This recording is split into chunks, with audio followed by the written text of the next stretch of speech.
Hi, നിങ്ങളീ കാണുന്നത് എൻ്റെ വീട്ടിലുണ്ടായ ഒരു ഓർക്കിഡാണ് കേട്ടോ. ഇതിൻ്റെ പേര് ഡവ് ഓർക്കിഡ് എന്നാണ്. കണ്ടു കഴിഞ്ഞാൽ തെങ്ങിൻ്റെ തൈയൊക്കെ പോലെ തോന്നുമല്ലേ? പക്ഷേ തെങ്ങിൻ്റെ തൈയൊന്നും അല്ല കേട്ടോ. എന്തുകൊണ്ടാണ് ഇതിന് ഡവ് ഓർക്കിഡ് എന്ന് പേര് വന്നതെന്ന് ഞാൻ പറഞ്ഞുതരാം. നമുക്കിത് നിലത്തും ചെടിച്ചട്ടിയിലൊക്കെ ആയിട്ട് വളർത്തിയെടുക്കാൻ പറ്റും. നന്നായിട്ട് കെയർ ചെയ്താൽ മാത്രം മതി കേട്ടോ. ഇതിൽ പൂവുണ്ടാകുന്നത് ജൂലൈ ടു സെപ്റ്റംബർ മാസങ്ങളിലാണ്. നൈറ്റാണ് ഇതിൽ പൂ വിരിയുന്നത്.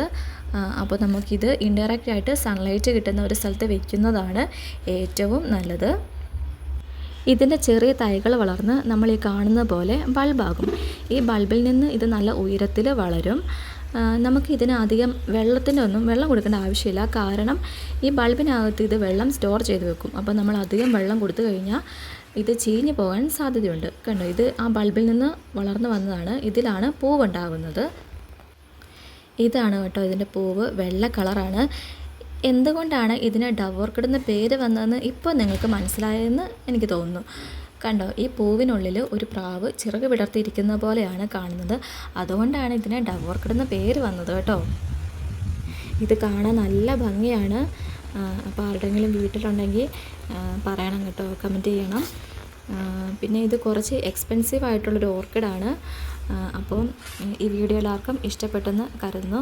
അപ്പോൾ അടുത്ത വീഡിയോയിൽ കാണാം. ബൈ.